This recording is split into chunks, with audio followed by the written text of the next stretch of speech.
Աշնանը սպասվող ընտրություններից դեռ շատ առաջ Գյումրիում արդեն կուսակցությունների ակտիվացումը նկատելի էր։ Մեկը մյուսի ետևից հաջորդաբար սկսեցին ի հայտ գալ նորաստեղծ կուսակցություններ իրենց գաղափարներով եւ ընտրական ցուցակի մասին դերևս երևակայական պատկերացումներով։ Ըստ Հույդախմբակցության падգամավոր Աղվան Վարդանյանի նոր ընտրական օրենսգրքով առաջիկա տարիներին ակնհայտ մեծանալու է քաղաքական ուժերի դերակատարումը, բայց մյուս կողմից ցավոք այսօր կա անվստահություն այդ ուժերի նկատմամբ, անկախ նրանից ընդդիմություն է թե իշխանություն։ Մարդիկ սկսել են չհավատալ քաղաքական ուժերին։ Եվ կա սրա 180 աշճանով հակառակը։ Այս մթնոլորտում ամեն օր նոր կուսակցություններ են ստեղծում։ Թվում է թե աբսուրդ է, բայց ասպարեզում մնալու, ասպարեզում հաստատելու վերջին շանսն է։ Եվ շատերը նորաստեղծները փորձում են իրենց ոտքի տեղը ամրապնդել։ Մինչ նորաստեղծները կողմնորոշվում են, Հույդան արդեն հայտարարել է իր տեխնացուի անունը։ Հիմա արդեն աշխատանքներ է տանում ավականու ցուցակը կազմելու ուղղությամբ։ Ցուցակում լինելու են մարդիկ, ովքեր կկարողանան հավատ ներշնչել ժողովրդին։ Մենք առաջադրել ենք մտավորական,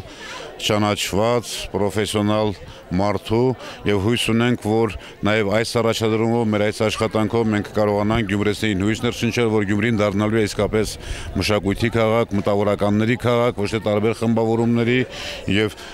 իրենց քաղաքի տերը կզգան։ Քաղաքի տեր զգալու եւ Գյումրիում աշնանը կայանալիք թիմ ընտրություններին մասնակցելու մասին իր համաժողովում խոսեց նաեւ նորաստեղծ գաղափարակից լիբերալների ալյանս կուսակցությունը եւ չբացառեց, որ այլ ընդդիմադիր կուսակցությունների հետ հանդես կգա համատեղ ցուցակով։ Մենք կոչ ենք անում միավորվել բոլոր նրանց, որոնց համար թանկ են ժողովրդավարական արժեքները, լիբերալ ազատական գաղափարները, մարդու իրավունքները եւ բարեփոխված Հայաստան։ Գյումրիում թիմ ընտրություններին առանձին ցուցակով մասնակցելու եւ այլ կուսակցությունների հետ չմիավորվելու որոշում է կայացրել Ալյանս առաջադիմական ցենտրիստական կուսակցությունը։ Տիգրան Ուրիխանյանի ղեկավարած կառույցում սակայն դերևս փնտրում են այն համապատասխան տեխնացուին, ով պատրաստ կլինի ռուսերին վերցնել գյումրեցու հոգսը։ Այդ հայտը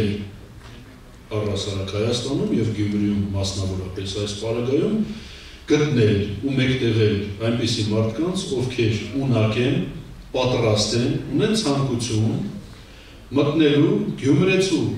կողմից իրենց վրա դրվող պատասխանատվության տակ պետական կառավարման համակարգում աշխատելու համար։ Պետական կառավարման համակարգում աշխատելու հայտ ներկայացրեց նաև Գյումրիում նոր հիմնադրված գործարար կուսակցությունը։ Առաջիկա թիմ ընտրություններին կուսակցությունը մասնակցելու է թե ոչ դեռ հստակ չէ, բայց մի հարցում հաստատակամ է, փորձելու է տարբեր քաղաքական ուժերի միջև կամուրջ դառնալ։ Ավելի ուշ Գյումրու գործող քաղաքապետին Հայաստանի քրիստոնեա-դեմոկրատական միության հետ դաշինքով սատարելու մասին հայտարարեց Հայաստանի Հանրապետական կուսակցությունը։ Սամվել Բալասանյանի արձագանքը չուշացավ։ Հիմա ինչու՞ չէ, Հանրապետականը առաջարկել է, ես ընդունել եմ, նաև քրիստոնեա-դեմոկրատներն են առաջարկել, ես ընդունել եմ եւ դաշինք է կազմվել։ Իսկ Հայաստանի նախկին արտգործնախարար Վարդան Օսկանյանի հիմնած նորաստեղծ համախմբում կուսակցությունն էլ հայտարարեց, որ մասնակցելու է Գյումրու թիմ ընտրություններին, բայց հիմնական շեշտը դնելու է խորհրդարանական ընտրությունների վրա։ Այո, մասնակցելու ենք, բայց դեռ որոշում չկա ինչ ձևով, առանցին կմասնակցենք